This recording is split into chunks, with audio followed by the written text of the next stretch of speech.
You ready to do this, Rich? I am ready. Punch it, Chewie.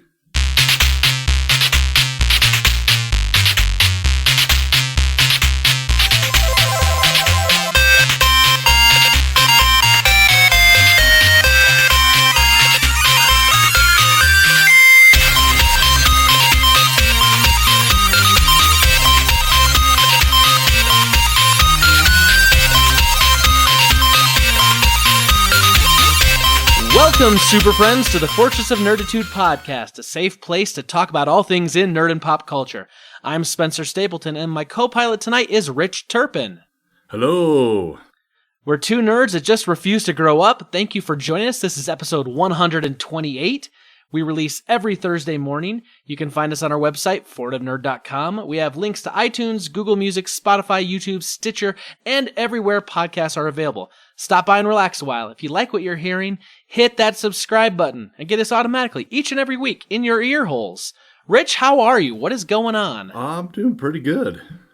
So, I got to tell you, I'm glad you're here, but for some reason, I almost tripped over my own self in the intro. I've done it 128 times now.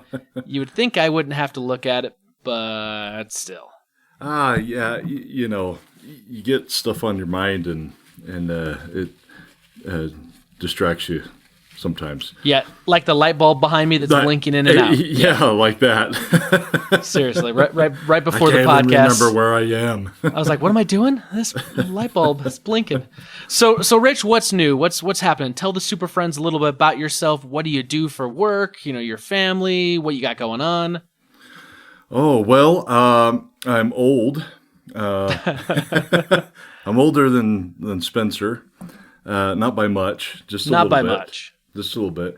But I do have a married kid and no grandkids. So, the guys at work affectionately have started calling me Grandpappy Turp.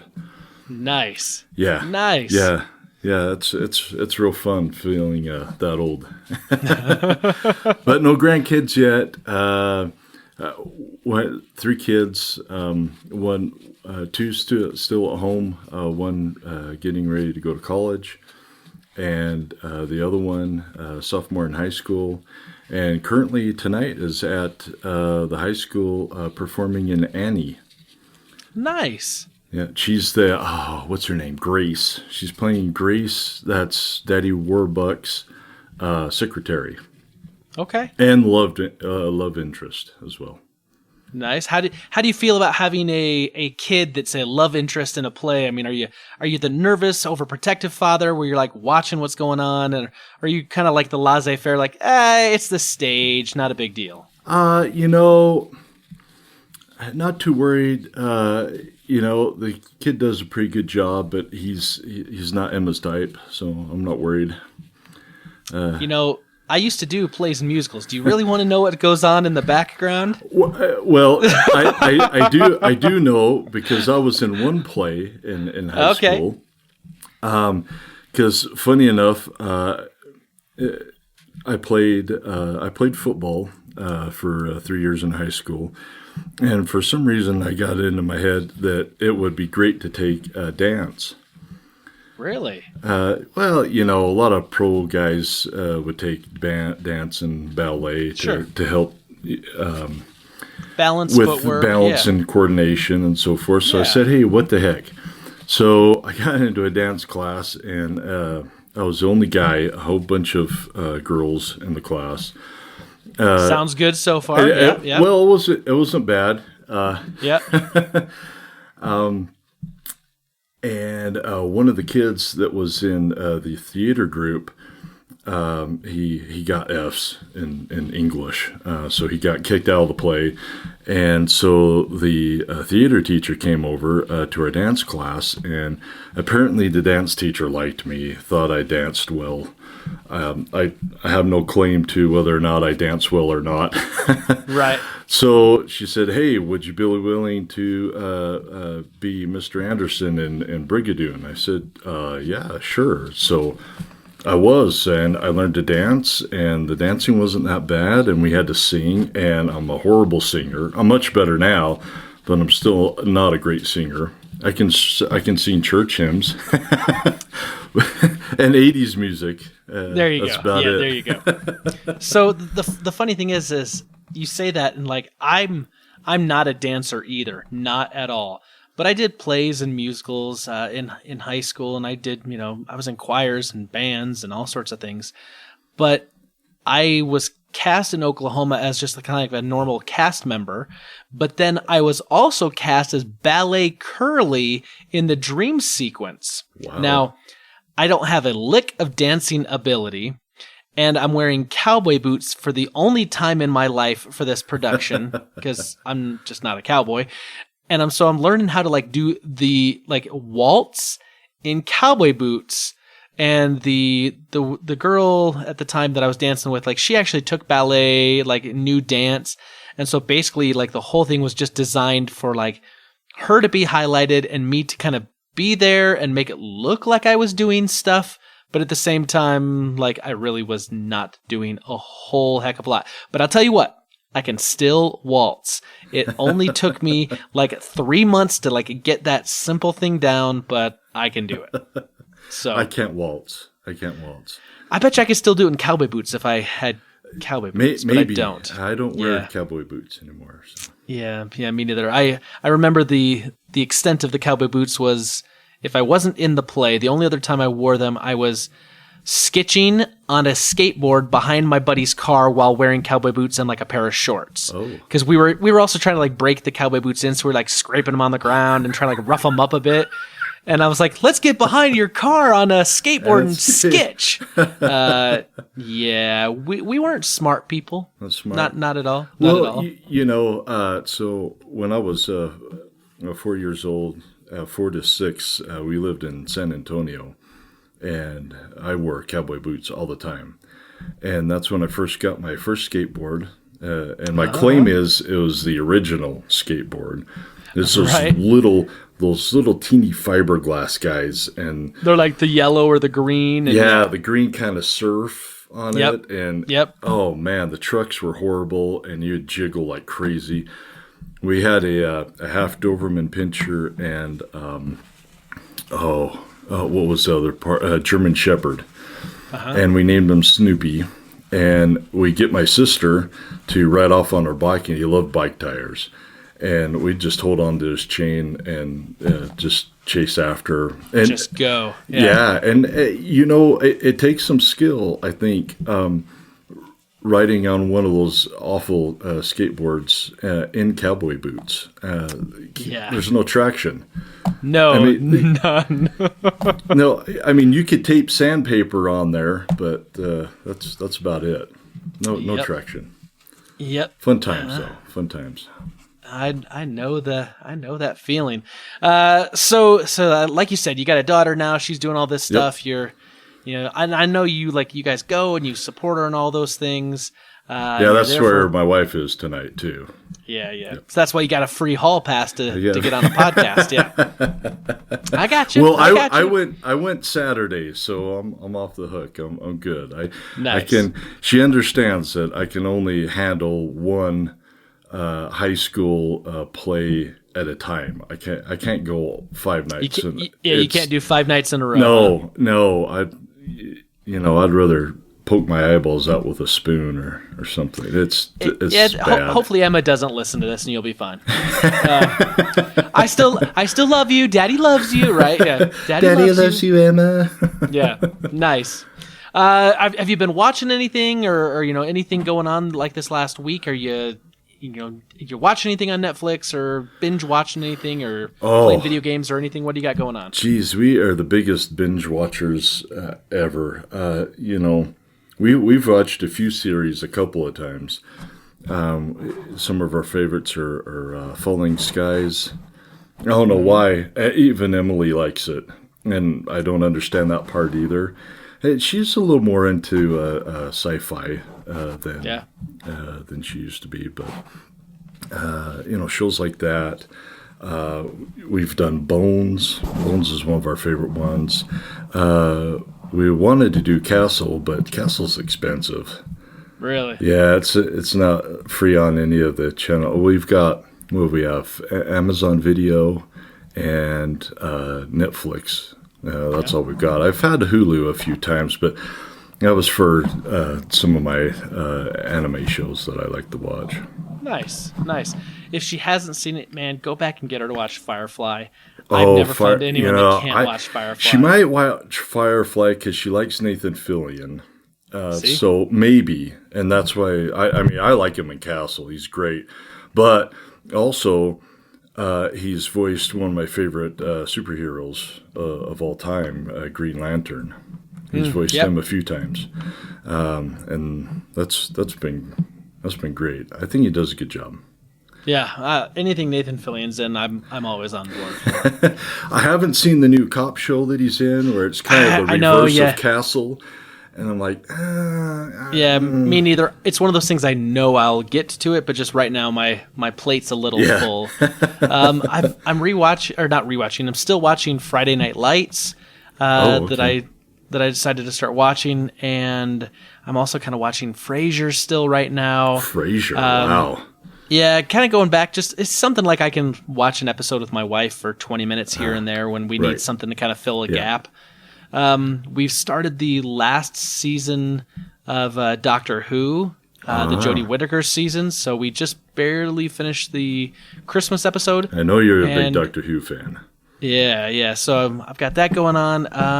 I've been playing Kingdom Hearts 2 still with the boys. Kingdom Hearts, oh. And they're watching that. But here's the thing. I broke down because they went over to a neighbor's house, and they were watching this neighbor kid play Minecraft with the Mario kind of mashup, so kind of like the Mario skin to Minecraft. Nice. And they said, Daddy, we want this. And I found it for like $30. Yeah. So I went and I broke down and got Minecraft. And my kids, Charlie's 6 and Jackson's 5. So they're still a little young for the whole kind of, figuring out how to go, like move through all the menus and how to build and all this. But I just kind of put it in creative mode, just kind of like let them move around the world and break stuff. And then Charlie's trying to figure out how to build stuff.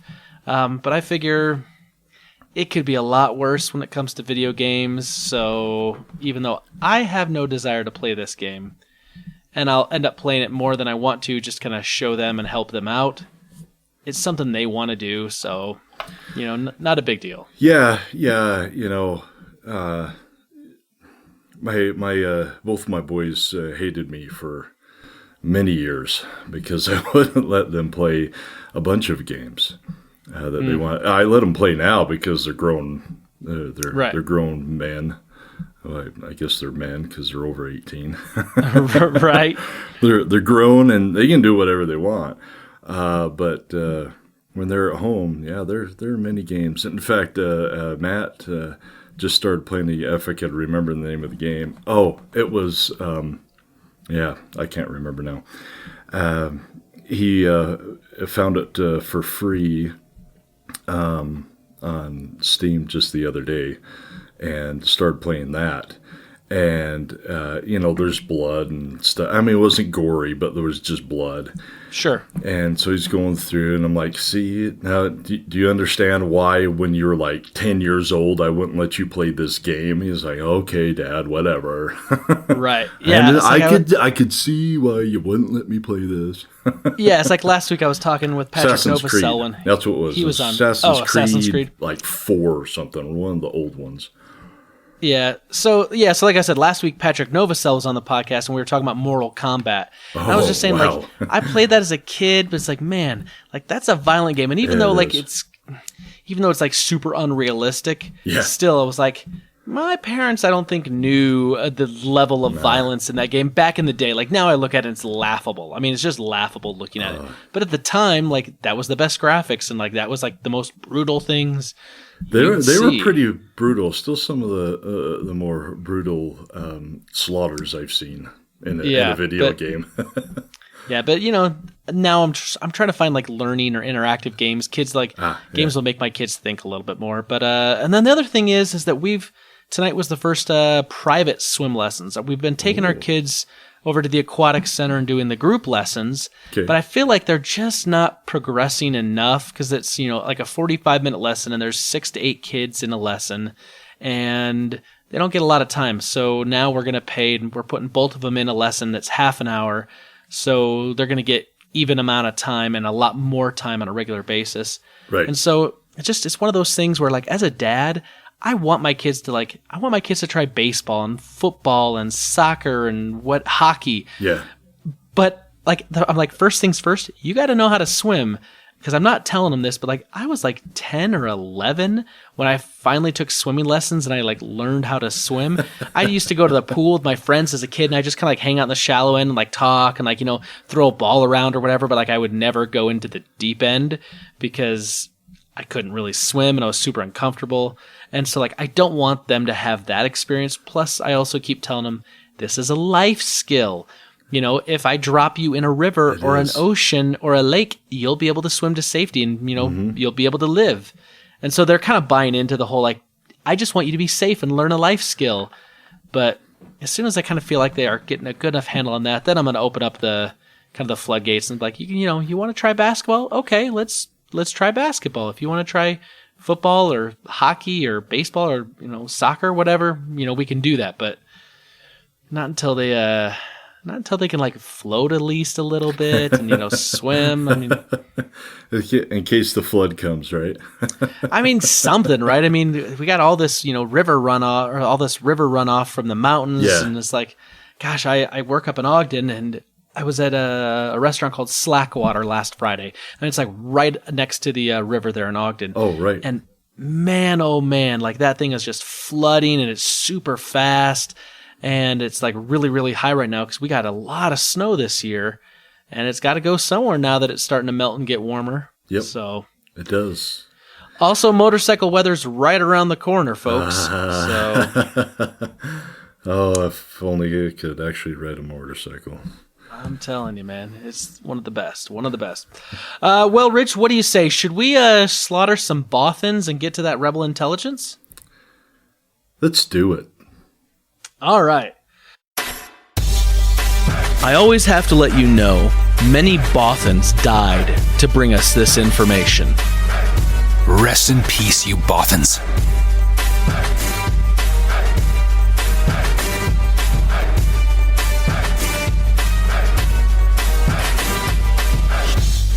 All right, Rich, we have murdered Bothans. The blood of their corpses is stained rebel intelligence. So what do you have for me this week?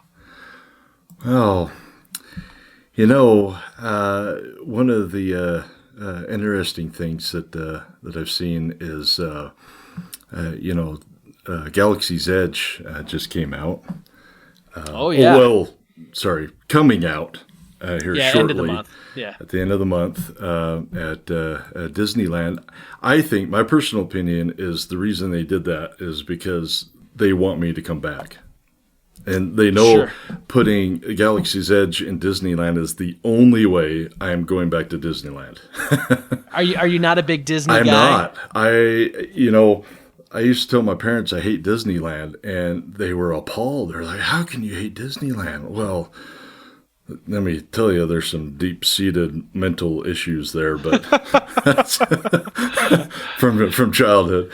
But I've never really been much of a Disney fan. I love going with my family, with the kids. Been a couple of times, and that's great. But not ever really a fan. But this is much more of a reason to go now. So I'm pretty happy about that. One of the crazy things as well is that within about I think it was 2 hours, all of the reservations for the next month had filled up. Yeah, so what's crazy about this, Rich, is that like usually you go to Disneyland or Disney World, and Rita and I just got back from Disney World. Like you go and like you just schedule your trip, right? You don't worry about reservations, whatever. But this is such like a big hoopla to open up a new kind of, park in like a new area inside the park. Yeah. With such a big IP. I mean, Star Wars is massive. It's huge. And the fact that they're like doing like reservations, and like I was looking a little bit that like you can only get like a 4-hour like window to like spend time in that area. And like if you were one of the lucky ones to get in a reservation, like it counts for like you and like 6 other people. So like that way, like, you know, a family of right. like, you know, Yeah. a family could, you know, get one person in and then, you know, whatever. But I get that, but man, 2 hours, all the reservations sold out. Yeah, I mean, you know, some people, you know, there's always lucky people. They click a few times and they're done in like 5 minutes. Some people took an hour or so. Yeah, you know, the word that, or the last time I remember something like this happening for a big event. Yeah. Was one of the times when, so I have a friend that works for Blizzard, and he was telling me that when they first started doing the online ticket sales for BlizzCon, they were gone in like, and I think it was half an hour, and that was just due to processing all of the clicks. Wow. It was gone that fast. So you couldn't get one unless you actually bought one in that very small window. You weren't going unless you paid a scalper. But, right. So even though you're not a Disney guy, I know you're a Star Wars guy. I am a big Star Wars guy. Definitely. So is this something you think you would brave? I mean, you said you've gone back down to Disneyland and like you've done it for your kids. But like, is this something though that would make you want to go down for it yourself? And if so, are you going to touch this anything within the first year that it opens? Or are you going to like try to wait and let the crowds, you know, not be like the frenzied, like feeding frenzy that it'll be for the first, you know, few months? You know, people are crazy, especially in theme parks. And I have a hard time with crazy. No, I'm going to wait. We did the same thing with Potterland and Harry Potter. Universal. Yep. And so we're big Potter fans too, and so we waited about a year for things to kind of settle down and people get their bearings and it's not all crazy, so we can actually go enjoy and not have to worry about all these crazy people, messing everything up and making everybody cranky. And I want to be in there for more than 4 hours. Right. I might want to be in there all day. I don't know. I've seen pictures of it, and I've seen the Millennium Falcon, and it looks life-size. And I might just go sleep in the Millennium Falcon for an hour or two. I don't know. They might just take a nap up in the cockpit. Maybe. Yeah? I don't know. Go down to, if they have the undercarriage gun. I might go down into that, play around a little bit. Maybe they'll have a Star Wars arcade game in there. Who knows? I don't know. So is your wife, like, is she a big fan of like the Disneyland? Does she enjoy that too? She her and Emma really love Disneyland. So don't let your wife and my wife talk, because otherwise you'll be going on a Disneyland trip before the end of the year. I mean, we would be going because it would, I'm just saying, fair warning. Oh yeah. Well, she's been more times than I have. She went for her birthday, her 12th birthday, I think it was. Yeah. Emily took her for her 12th birthday. That was huge. Emma's been twice for her theater group from Kaysville, and she just loves it. She grew up Disney too, though, and she loves all the princesses. I mean, she's a little more mature now, but she has lots of fun memories of Disneyland. So I like that part because I like taking the kids, and it makes them happy, which makes me happy, which makes it worth actually going. Yeah. And that wasn't the case with my family, because I wasn't happy going. So right. I don't think I made it happy for my family at all. Yeah, I hear you. So here's something I've got for you, Rich.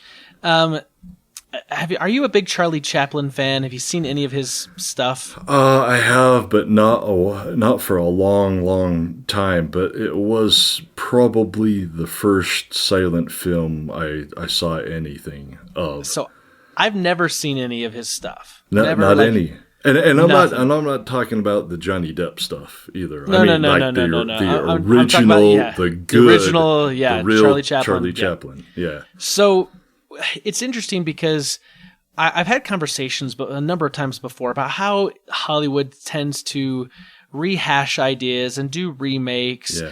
And now apparently we're going to get a Hollywood remake of a 1921 Charlie Chaplin film called The Kid. And basically the whole idea of that movie is that Charlie Chaplin's a vagabond that discovers an abandoned baby and raises him as his son. And it's kind of a story about family and love and, the economic, disparity of kind of the Depression era. But in the remake, it's going to be a lot of the same things, except it's going to be a dystopian future. There's going to be a modern poverty. There's going to be class conflict. And there's also going to be robots.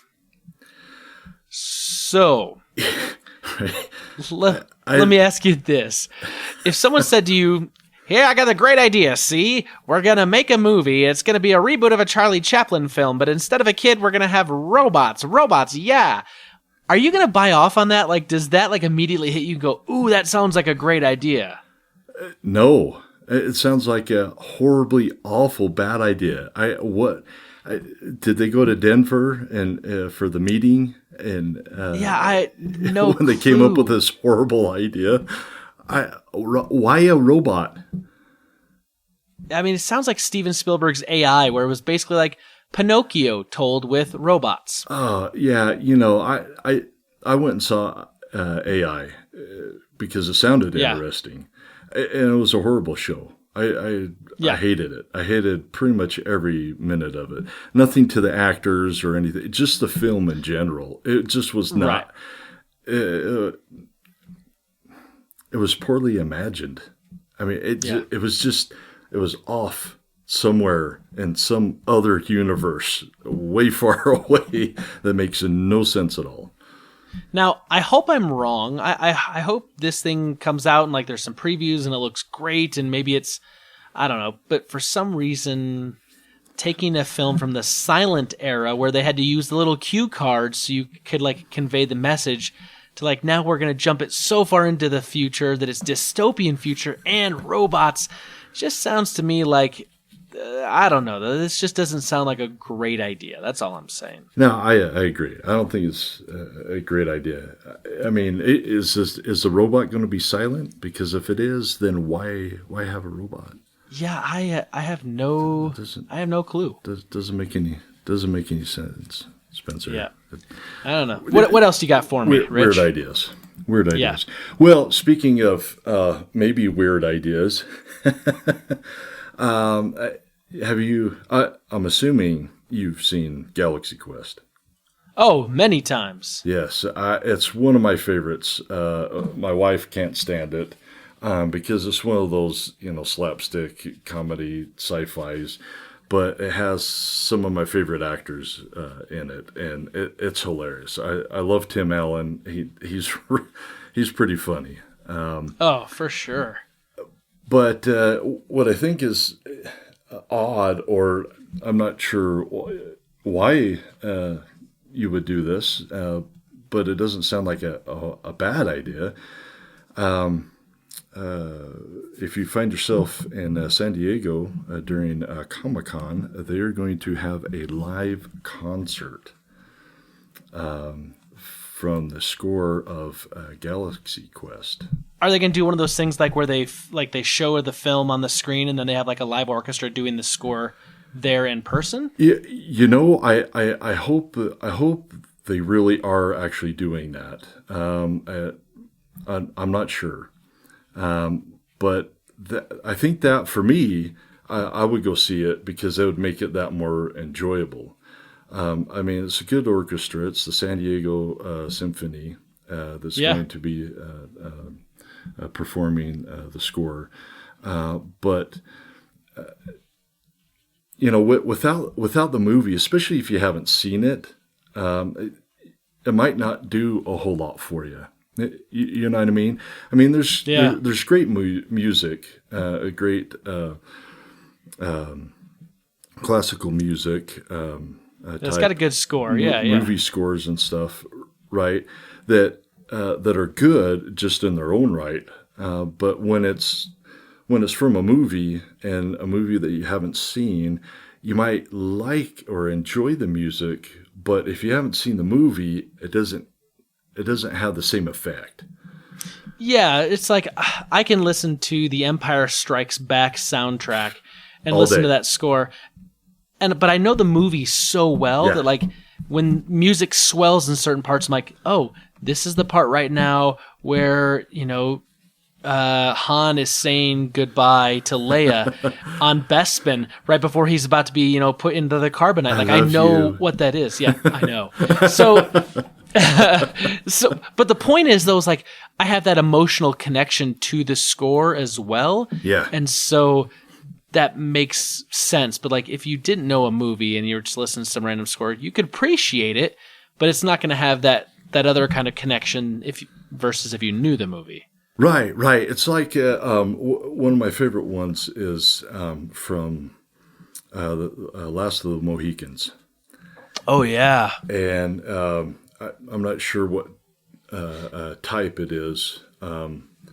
It's kind of quick pace. It's not a march because it's not brass. It's violin, right? But when he's running after to save the girl, Yeah. right, when he's run back up the mountain before he shoots the Brit, put him out of his misery because they're burning him at the stake, and he's running off to save the girl.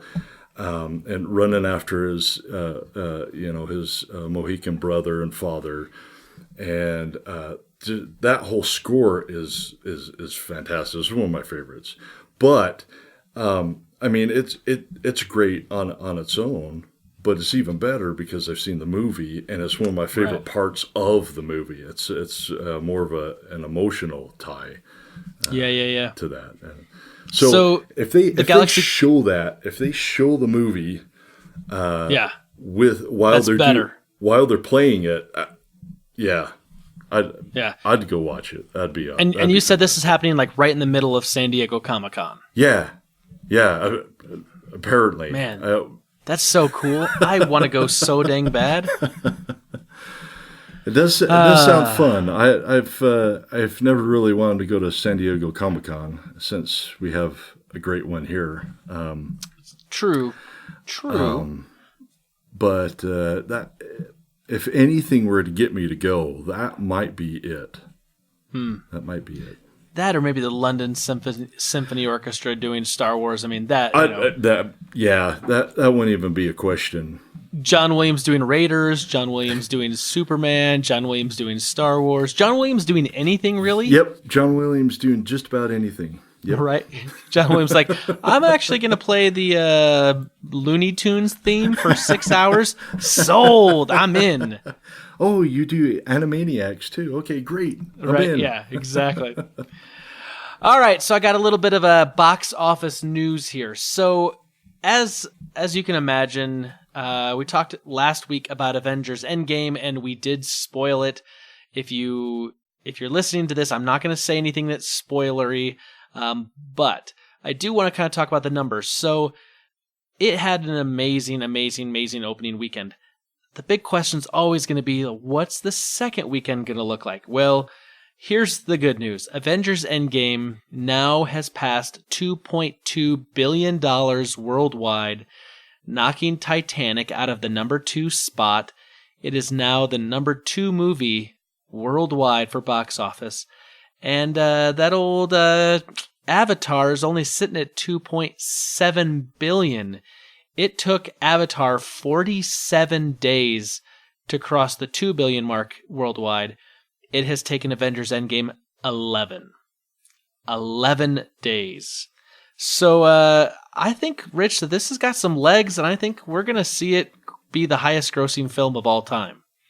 Oh, it's definitely well on its way. I'm not surprised at all. I mean, just think of all the movies that they've, even some of the remakes, because they started off really bad, kind of like DC. Right.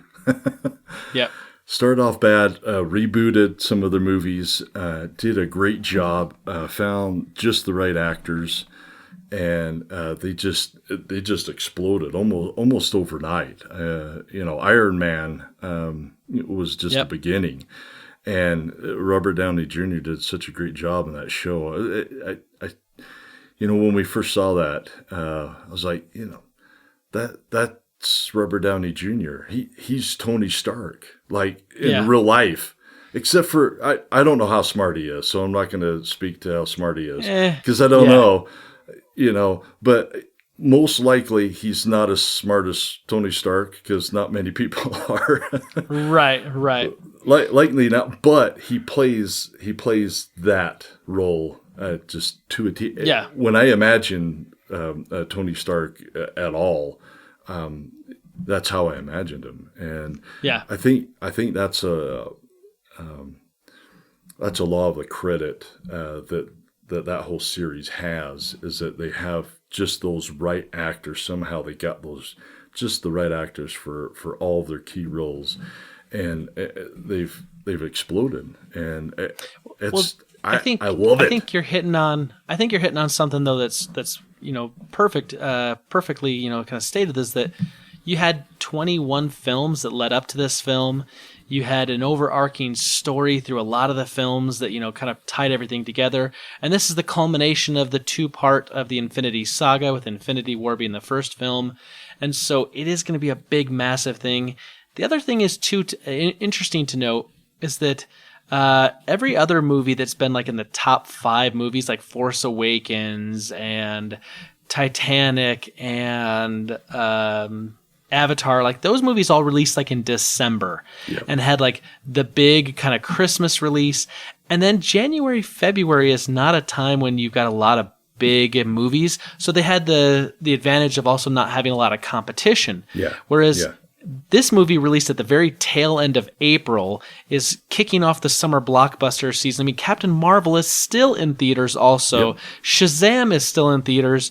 Oh, and by the way, Spider-Man Far From Home is coming, shortly. Exactly. So even though it's surrounded by a bunch of other movies that are going to eventually start drawing theater goers to go see other things, it is still kicking butt and taking names in a very crowded time, not benefiting from like the December, January, February, like no one goes to the theaters. Right. So, well, if you remember too, Titanic was in at least here in Layton. Titanic was in the theater for 9 months. Yeah. And so $1,000. Well, I'd say $1,000 if I had actually paid, but my wife was actually a manager at the movie theater at the time, so she saw it 9 times. I saw it 3 times with her because it was free date night. Right. Why not? So if I had paid for it, then there's $1,000 of my dollars to that. I think easily $2 billion. I think easily this movie's going to go down as probably the most watched movie by like the sheer number of people. Yeah. Because I don't think people are going to go back and watch this thing 9, 10, 11 times like they did with Titanic or Avatar, because Avatar really captured the here's what 3D technology can look like. Yeah. And it got so many people going back, and they'd say, "Oh man!" I said, "Well, is the story good?" They're like, the story's okay, but the visuals are amazing. It's like, yeah, but see, Avengers it has it all. It's got a great story, had a great tie-up to everything that had been going on. I mean, you're like, whoa, half the universe is really dead. The half of everything is really dead. Is that what's really going on? What happens now? What really happened? I mean, are they really dead or are they really not dead? And then you start seeing trailers with Ant-Man. It's like, oh, wait a second. So are they really, really dead, or are they just stuck in the quantum realm of some sort? Or they play on the whole you want to know what's going to happen aspect. The theories were hysterical. Some of them and. Yeah, and I partook in some of those theories. All right. Well, I have one last thing for Rebel Intelligence, And unfortunately, it befalls upon me to take these sad things, the deaths. This last week we lost a giant of a man. Peter Mayhew, best known for his portrayal of Chewbacca in the original trilogies, in Revenge of the Sith, and partially in Force Awakens, and amongst other things, he's done.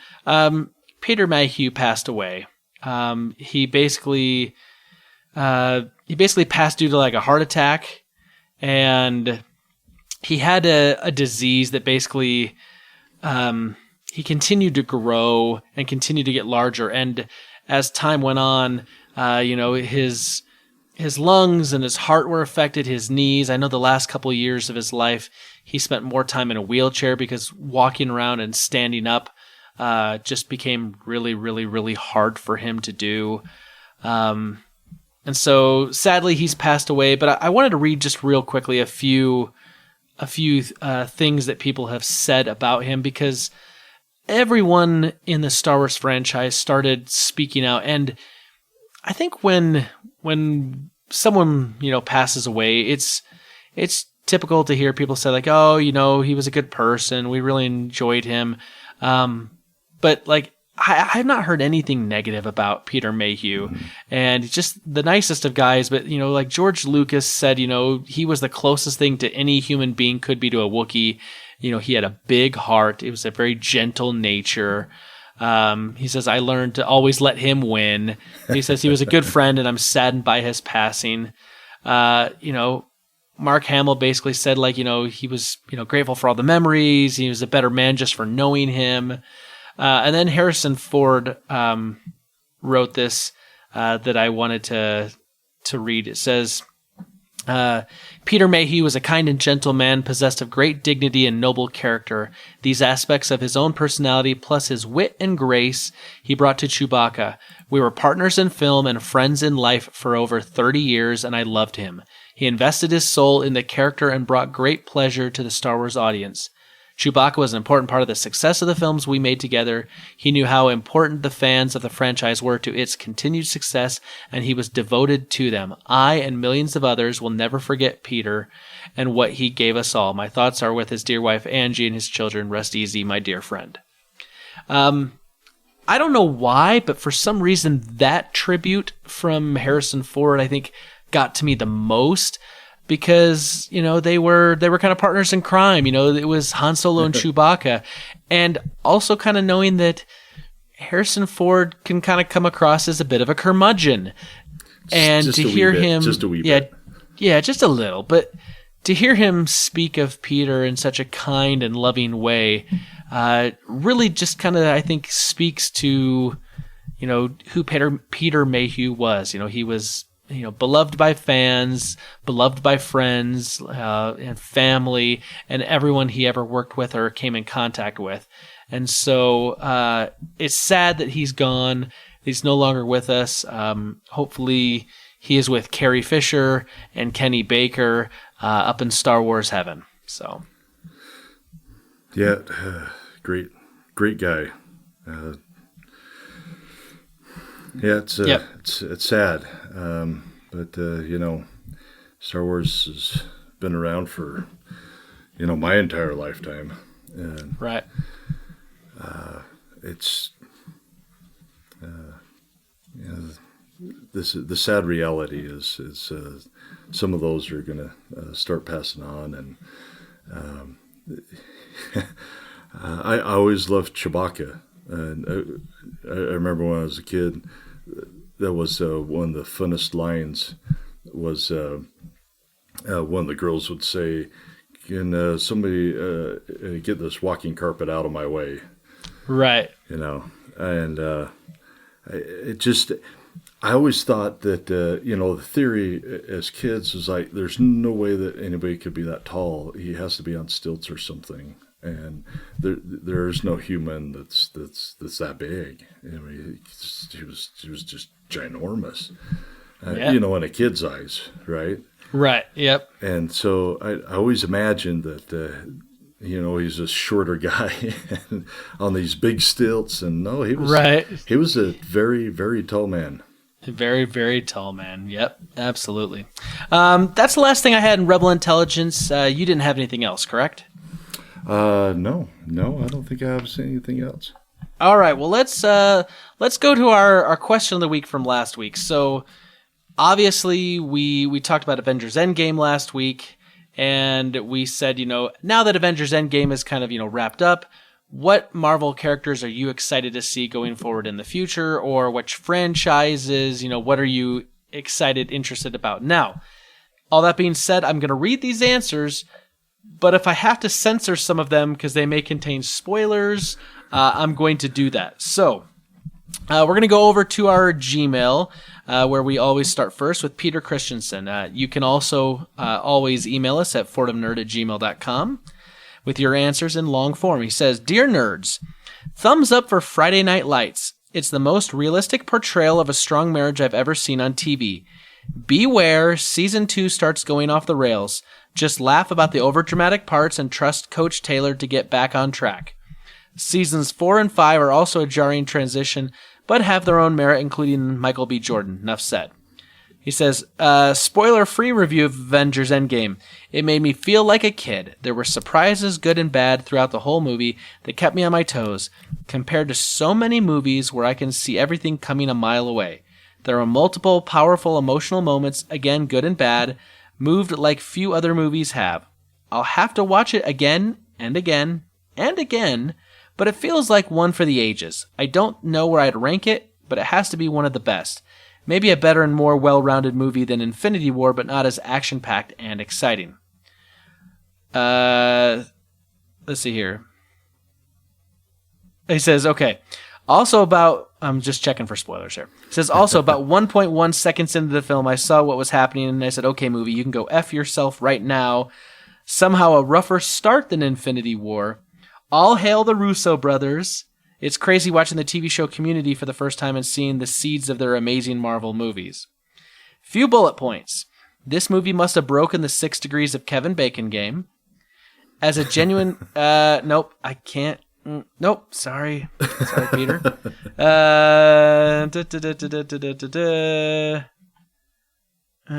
He says, this movie was made by people who love the characters for people who love the characters. I'll agree with that.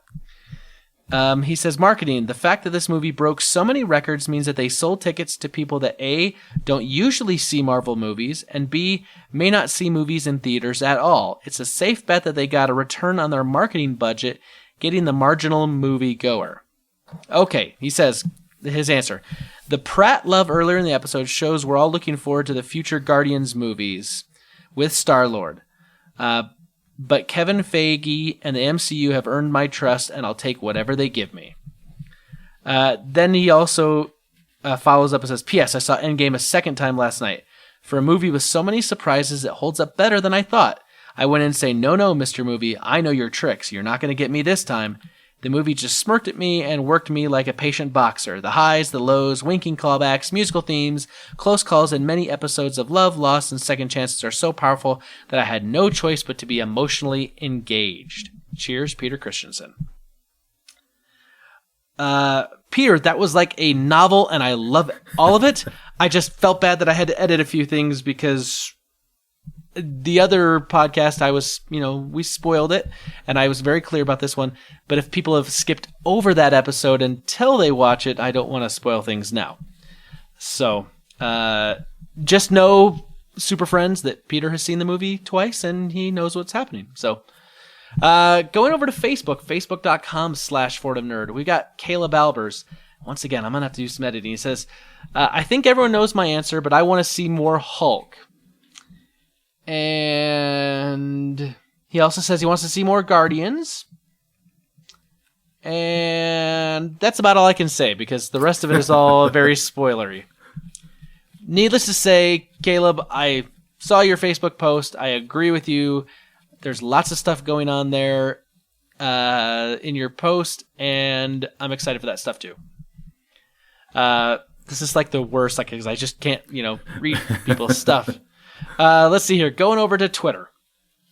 Burn A Excelsior at Dante's _Belmont says, I want Budapest, Wanda finding his father, Deadpool and Spider-Man friendship, a Lewis movie, Rise of the Mutants, Fantastic Four, Next Avengers, Kang the Conqueror, Skrull Secret Invasion, a new arc of epic proportions, Galacticus incoming. Byrne wants like everything here. Like, not bad. Yeah. Not bad. There's someone named Rich Turpin at Turpin Rich. I don't know who this guy is. He's some schmuck on Twitter. Yeah, I'm sure. but he says Miss Marvel / Captain Marvel. You still stand by that? You want to see more Captain Marvel? Yeah, absolutely. I thought they did a great job with Captain Marvel with the first one, and I'd love to see a lot more. She's one of my favorite Marvel superheroes. Yeah, probably because she's a lot like Superman. She's just OP. Yeah, she really is OP. I mean, she's got the Tesseract.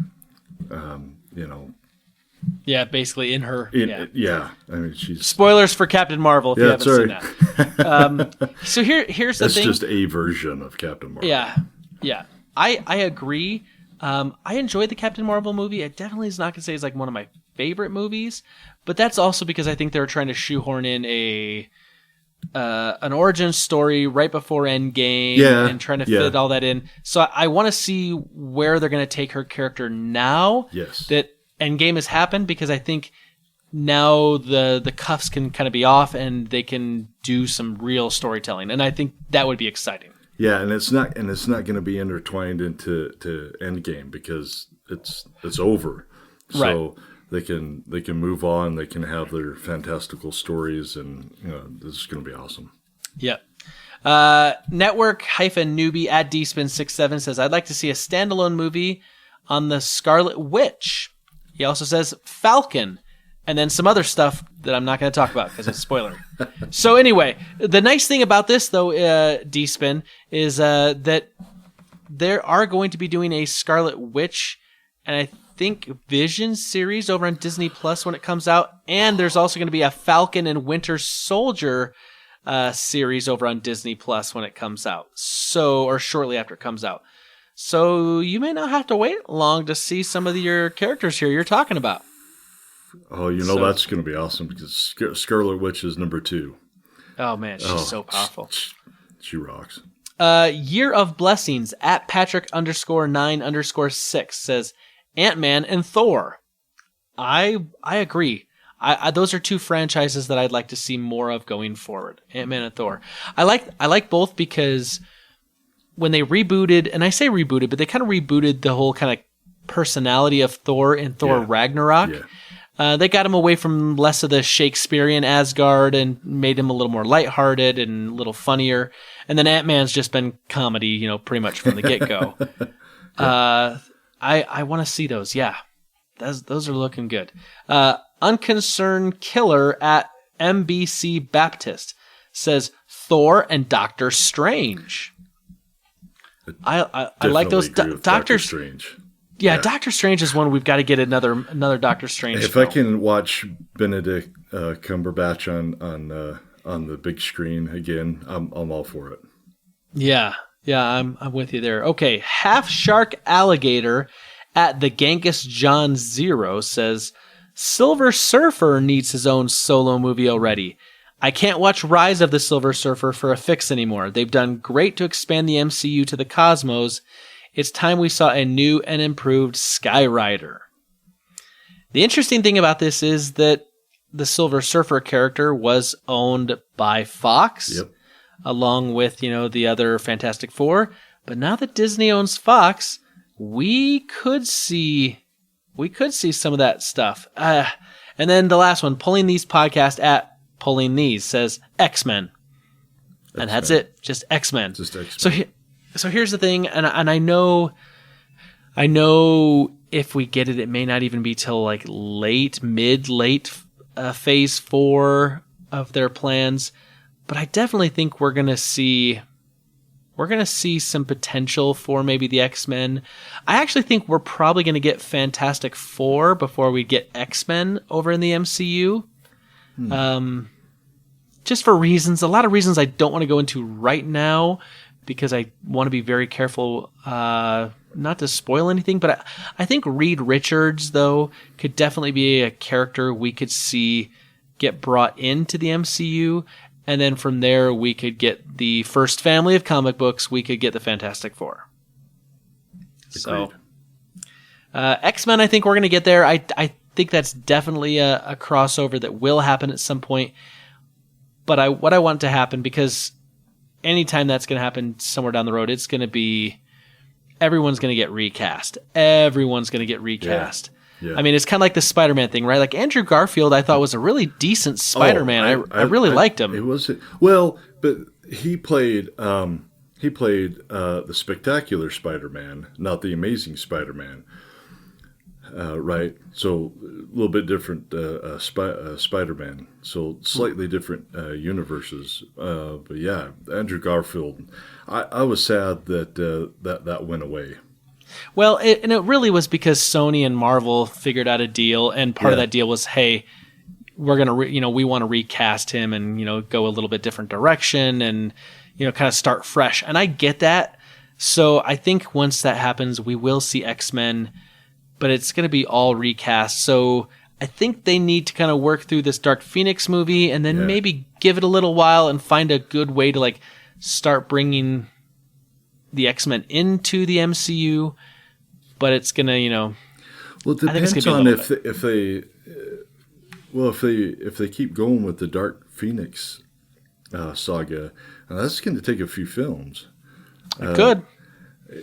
If they just stop it at the end of Dark Phoenix. I won't say anything just in case I'm right. Right. They possibly could end it after the first film, but it would make a lot more sense if they had a couple more films afterwards to explain what the whole deal is about. Yeah. So yeah, I mean, geez, that's easy 6+ years away. Could be. It all depends on what Disney wants to do with it now. It does. They might just say, okay, we're done. We're going to reboot this whole thing, and we're recasting everybody, and we're just going to start day one X-Men and moving forward. Yep. Well, we'll have to see what happens. All right. That is all we have for the answers the question of the week. Thank you, super friends. We here in the Fortress of Nerditude love your interaction. I love hearing from you every week and appreciate your answers. You are what makes this podcast the absolute best podcast ever. Rich, every week we ask our super friends, to do something for us. And we always say, go on iTunes and give us a rating. It helps us. We also say, tell a friend. But I think that's exactly what they just need to do. I don't think there's anything else they need to do. I just think they need to, rate us on iTunes and tell their friends. And if they do, eventually the MCU will include the X-Men. I totally agree. The more you rate this podcast, the better the chances are that we're going to get X-Men sooner. And whatever else that you want into the MCU much sooner. The more ratings and the more podcasts listened to, there's no limit. There's a lot in the MCU that I like to think that Kevin Feige is sitting in there at Hollywood and he's just like, I really want to make this next movie, but the Fortress of Nerditude needs another 10 positive reviews, and it's not going to happen unless we get reviews, guys. Come on. I mean, I'm an all-time Fortress of Nerditude listener, and if these guys will just get their act together and bump these ratings, then we can move forward. Yep. I agree. Yeah, I imagine that with you. I had a dream last night just about that. Yeah, must come. It's got to be prophetic dream. It'll happen for sure. For sure. Absolutely. All right, Rich. So we just passed a landmark holiday, a holiday that most all of our super friends that listen to the podcast, I'm sure, know about. But we just passed May the 4th, which to the uninitiated is also known as Star Wars Day. This holiday obviously comes from the popular saying, "May the Force be with you." And now Star Wars fans have kind of co-opted this into a holiday for Star Wars. Which I always think is funny because I always envision like May 25th as being like Star Wars Day, because that was like the day in 1977 that the first film released. Yeah. But they just kind of latched on to the 4th of March or the 4th of May and said, May the 4th.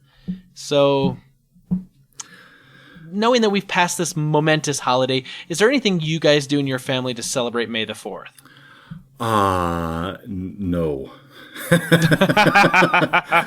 No. In fact, I was outside in the yard, and one of the neighbor kids came over, and he had a Star Wars shirt on, and I didn't.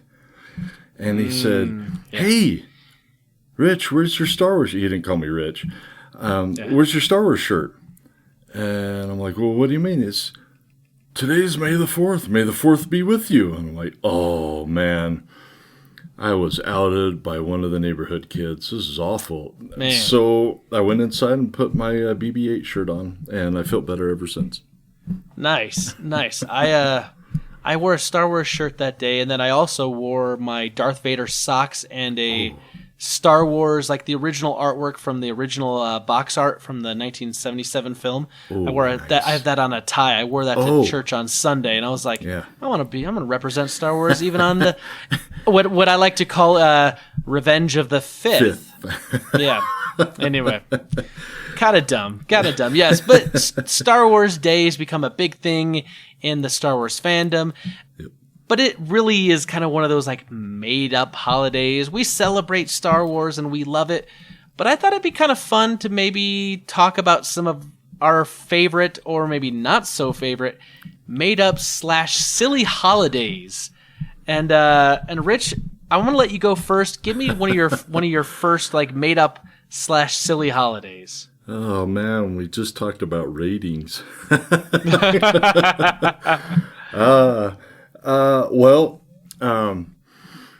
I'm going to start off with probably a controversial one, and that is Valentine's Day. Ooh, are you going to have a hot take on Valentine's Day right now? Yeah, Valentine's Day. Well, put it simple, I think it's stupid. Well, do tell why. Well, many reasons. First, why are we celebrating St. Valentine's Day massacre, one of the bloodiest massacres of all time, and it's a lover's day? It makes no sense whatsoever. I don't understand how somebody had this idea of, hey, Valentine's Day massacre, lots of hearts, because people probably, were mutilated. Bled to death, yes. And bled to death. So, hey, hearts. Oh, hearts means love. Ooh, love. Ooh. We could make a holiday out of this. And we could have heart candies of like all kinds of types of candy. Let's start with chocolate. Oh, yeah, that sounds great. Everybody loves chocolate. Oh, and not just chocolate. It's going to be Lover's Day. So celebrate the love of your life on the bloodiest day in history. That sounds just dumb. We don't celebrate Valentine's Day either. Because I think my opinion is if you have a love of your life and he or she is the love of your life, then why not celebrate that every day as opposed to the one day where people are telling you need to buy cliche, cliched candy hearts and and roses and flowers, and I'm a non-subscriber. You're a curmudgeon. I'm a Valentine's Day curmudgeon. So am I. Like, hearing you say that, like, I honestly feel that, like, Hallmark and, like, someone from, like, Hershey chocolate and someone from, like, the floral industry all got together and, like, how can we turn this to our advantage and sell the American public on this idea? I don't really celebrate it. I think my wife would like me to celebrate a little bit more, but I'm with you. It's like I should acknowledge my spouse every day and let her know that I love her, and I should make her feel special every day. Theoretically, in theory, that's what it should be. I don't like the whole idea of like, let me pay an overpriced, restaurant fee to take you out to like try to make you feel special. If you do and you like that, that's fine. I'm not saying that you're wrong, because I'm not. But it's just for me, I take a different approach. So I'm with you on that. Yep. Hot take. All right. I like it. Okay, so here's one I got. And I really didn't know this was a thing until my wife brought it up. And she loves this day. I kind of find it extremely silly, and that's International Talk Like a Pirate Day. Oh no, I can't have my brother listen to this one if we're going bad on this one. This is his favorite holiday. September 19th every year is the only day I can call my wife a wench and get away with it. So basically, this holiday was created in 1995 by John Bauer and Mark Summers, these two guys living in Albany, Oregon. And basically, like, it came down to where one of them, they were playing a racquetball game, and there was an outburst of pain, and one of them, said, "Arr!" in response to his injury. And it actually took place on June 6th of 1995, but which is also like the remembrance of the Normandy landings. So they chose Summers' ex-wife's birthday, which was September 19th. And so they started popularizing this and kind of, talking about it and, doing stuff. And it was kind of catching on a little bit, but it wasn't until 2002 when Dave Barry, the American syndicated humor columnist, kind of picked up the idea and he promoted it on his show. And then pretty soon it's gained a whole bunch of attention. And so now you'll find people on September 19th saying things like "Ahoy, mateys" instead of "Hello, everyone," and other various pirate-themed stuff. I think it's fun. I think it's silly, but I'm really not getting into this. It's one of those things where my wife likes to do it a little bit, but it's like, if you got to go to like Wikipedia or Google to look up phrases so you can say that to sound like a pirate, it just isn't coming natural. Like, it's a very forced thing. And, I don't need to go eat at a Long John Silver on this day and watch Treasure Island and, walk around with an eye patch on to commemorate this day. Maybe if I was at Disneyland, I'd ride Pirates of the Caribbean and, dress up a little Jack Sparrow or something. I don't know. But International Talk Like a Pirate Day, I think you're silly, and I'm calling you out on it. Yeah. I think it's a little silly too, and I would have never known that holiday unless my little brother started messaging me, talking like a pirate, and I'm all, "What are you doing?" But he's always liked a pirate, so it wasn't abnormal. But I was like, "Why are you talking like a pirate? What's the deal?" And I said, "Today's National Talk Like a Pirate Day." I'm like, "Wait, what? That's a thing? Are you serious? Like, people talk like a pirate today?" He goes, "Yeah, this is the best day ever." Okay. Yeah, it has caught on. Like, Facebook has used like a translate tool on that day, and Google will do something typically on their little, their doodle on their website. It is definitely caught on, but I found myself doing it a few times, talking like a pirate, but not really. It's not something I'm looking forward to all year. Now, my wife kind of does. Oh, I can't wait until September 9th so I can talk like a pirate. Arr. Arr. Yeah. If you want to talk like a pirate, be Steve the Pirate and just talk like a pirate every day. See? Yes. Right? That's commitment to the Pirate Act. If I you're support going to do that. it, go all the way. Don't just wait for the September 9th. Just, if you're going to be a pirate, you better be a pirate. Yeah, September 19th. Talk like a pirate day. Anyway, what else do you got, Rich? What other silly made-up holidays do you got for me? Oh, well, let's see. Probably another controversial one. because I'm just controversial by nature, I suppose. Columbus Day.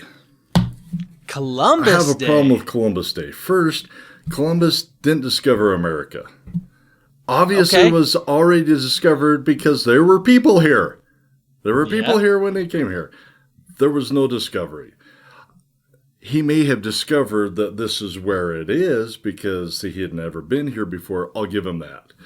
But he also called everybody Indian because he thought he was in the West Indies. Right. And because he had no Google Map to look up, hey, Google Map, where am I? Right. He didn't say, hey, Dodo Head, you're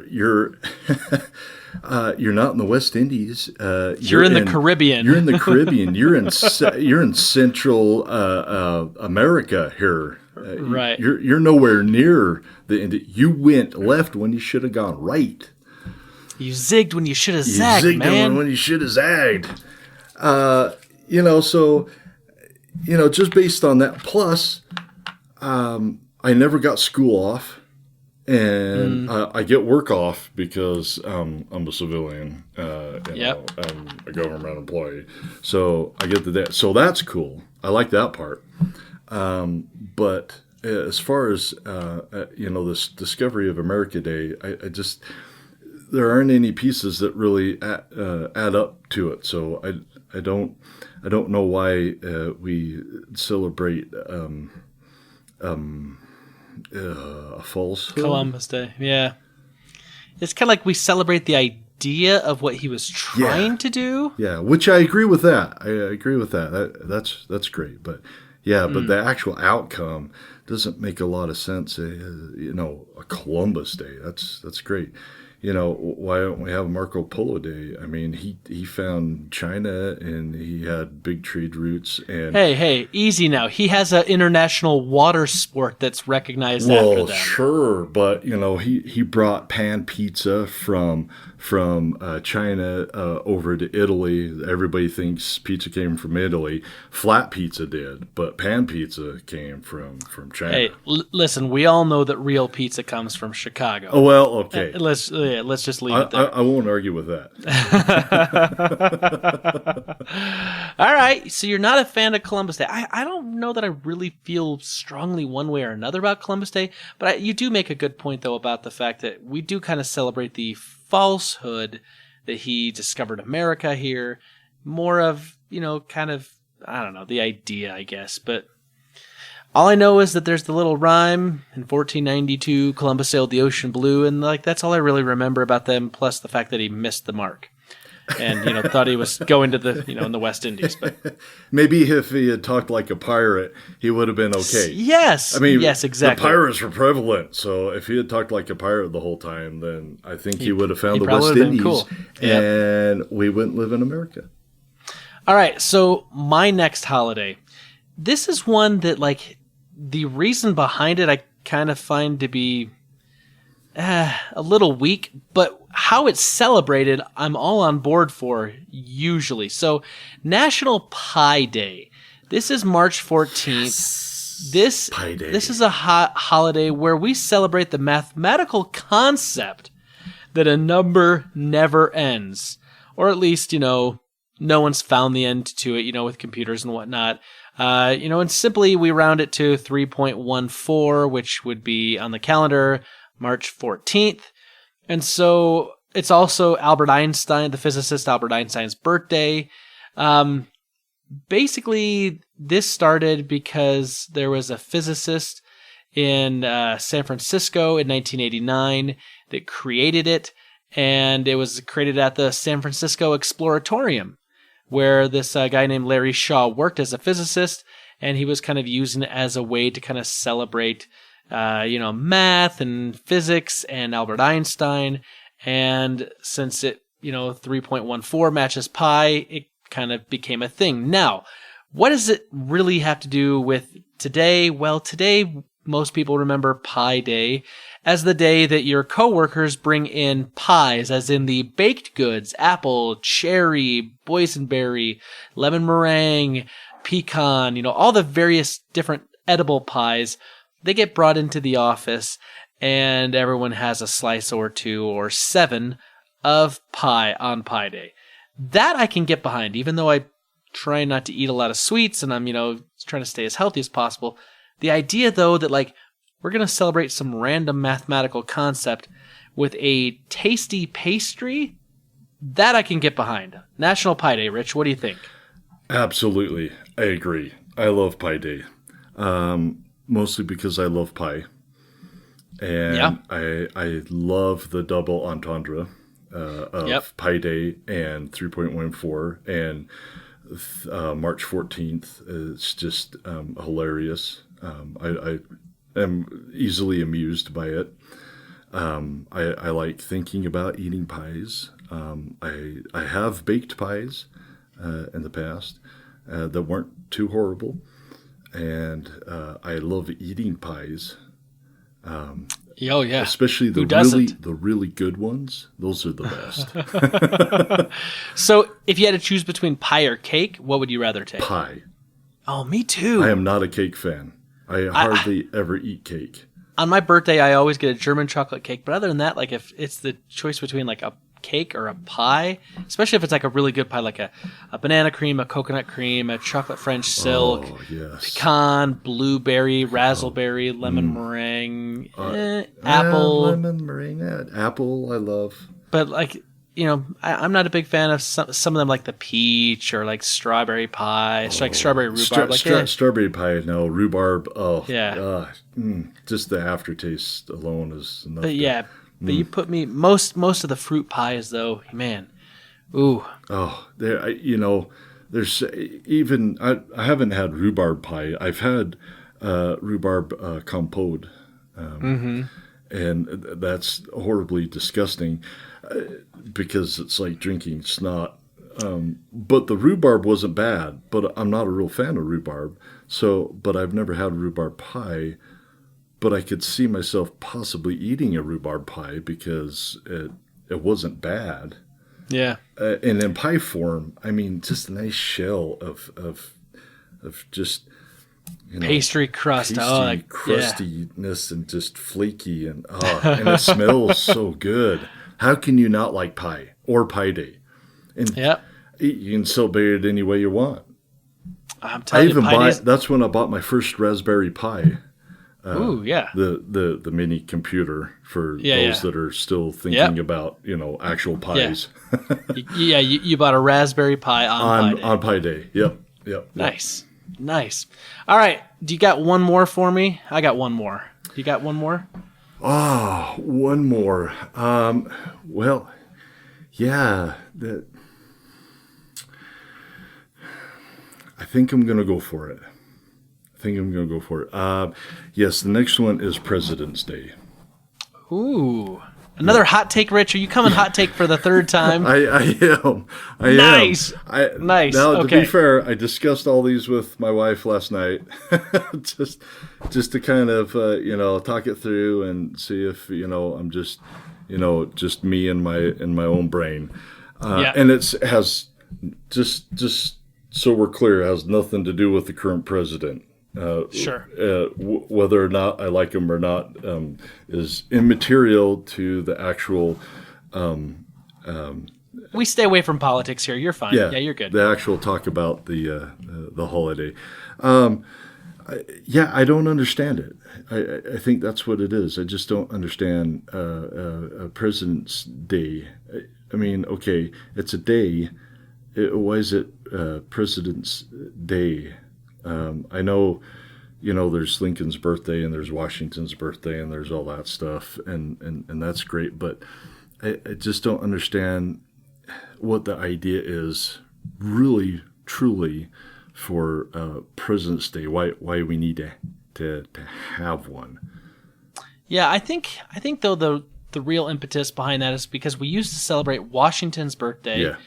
Washington being the first president, and the enormous impact he had on the nation, and then we celebrated Lincoln's birthday, and obviously he, kept the nation together during the Civil War and emancipating the slaves, and so like he had such a huge impact. And then eventually it was just like, okay, let's because they're close to each other on the calendar, let's put them together and let's make it President's Day. Now, if we're just talking about like, hey, President's Day, we're celebrating like those two presidents, which I think is the way it's intended. Like, I'm kind of on board with that because it's just kind of taking the two and making it one. But there's been other presidents like, well, on President's Day we celebrate all presidents. It's like, now, listen here, Richard Nixon. I don't know how many people are really, celebrating you on today. I think we're talking Cleveland, right. Listen, Rutherford B. Hayes. There's so many presidents that wait. What did you do? if your face is on Mount Rushmore, you're one of our guys. Yeah, if we keep President's Day to just those guys, I'm on board. But if we, like you said, if we have President's Day celebrating all presidents, maybe throw Kennedy in there, not because he was assassinated, but just because I think he was a pretty good president. He would have been a fantastic president if he had more time. If he had more time, yeah. So if we're doing that, then I could stay on board. But the whole presidents celebrating them all, I just have a hard time getting behind that one. Yeah, no, I hear you. Okay, the last one I have. This one I think, for me, is probably got to be my favorite day. It comes up at the 1st of July. It is July 1st. This is International Chicken Wing Day. So, obviously, if you like chicken wings, you know that Buffalo, New York is the home of the Buffalo Chicken Wing. They were invented at the Anchor Bar and Grill in Buffalo, New York in 1964 by Teresa Bellissimo. She served her creation as a late-night snack for her son Dominic and his college friends. So immediately, this is like just a bunch of college-age guys hanging out. And it became wildly popular. The recipe spread. It went all over the United States and worldwide. Interesting enough, prior to the invention of buffalo chicken wings were used largely in soup stock. The Anchor Bar that created them sells roughly more than 70,000 pounds of chicken wings per month. Wing sauces commonly can, be medium, mild, and hot. In Buffalo, New York, people always say, the hotter the sauce, the better. But obviously, there's many, many flavorings now, dry rubs and teriyakis and barbecues and anything you can really think of with sauce. Here's the thing. Chicken wings are a wonderful, wonderful snack. Typically you'll see them, fried and then tossed in a spicy sauce, and they got blue cheese on the side, but you can, do whatever you want with them. Bake them, all the different sauces, but they're great for things like Super Bowl parties. They're great, eating them with pizza. It's something that you can have as a whole meal, or you can have as an appetizer to go with a meal. So this July 1st, remember, it's International Chicken Wing Day, and you should go get yourself some chicken wings at either lunch or dinner. Wow. I did not know that there was an International Chicken Wing Day. But I shouldn't be surprised, because we just talked about Pie Day. Yeah. So, I don't know if pie and chicken wings go well together. Pizza pie. A chicken wing pie could be good without the bone. Probably wouldn't want that. I don't eat chicken wings much. Really? Yeah. I eat them not as buffalo wings, but just I love drumsticks and wings. I'm just a drumstick guy. So if I can get a drumstick or a wing, I'm probably in. But the origin of the buffalo wing. Just the sauce has never really agreed with me very well. You're not into the spicy stuff very much? No, I'm definitely not into the real spicy stuff. Funny, I can get a little spicier now than when I was younger. I couldn't do spicy at all. Just anything hotter than pepper was just burning my mouth. So I've acclimated a little bit, but it's just the flavor. It's not necessarily this, that it's really spicy. It's just the flavor. It's never really agreed with me that much. So yeah, I haven't been a chicken wing fan, but I can see why people enjoy it and why there would be a day after it, because there's hardly a person aside from myself that doesn't enjoy a chicken wing. I mean, there's a stat that like over 27 billion wings are consumed every year, and on just Super Bowl Sunday alone, 1.25 billion wings consumed during the Super Bowl itself. That's a lot. That's a lot of chicken wings, Rich. That's a lot of chicken wings. That's a lot of chicken wings, and I don't even want to think of how we got all those chicken wings. Yeah, lots of chickens. That's a lot of chickens. Anyway, Super Friends, we thought it'd be kind of fun to talk about some fun, silly, made-up holidays. And so our question of the week you can answer for next week is going to be this. What is your favorite made-up / silly holiday? And you can let us know at all the normal places. You can get us on our email, forwardofnerd@gmail.com. You can get us on Twitter @forwardofnerd. You can get us Facebook, facebook.com/forwardofnerd. You can also get us on our website. You can get us on Instagram, forwardofnerd. And you can also call into that voicemail number, 801-477-7687. And let us know, and we will read and listen to your answers next week. Rich, it's been a lot of fun having you on the podcast tonight. Thanks, Spencer. And doing this. You are welcome to come back anytime, my friend. Where can the Super Friends find you on social media? Well, they can find me mostly on Twitter at Turpin Rich, and that's about it. Nice. I had a short YouTube channel for a little while, but I don't have that anymore. But not there anymore. All right, well, you can follow him, and you should follow him at Turpin Rich on Twitter. Well, from all of us here at the Fortress of Nerditude to all of you out there, wherever you may be, may the Force be with you, always.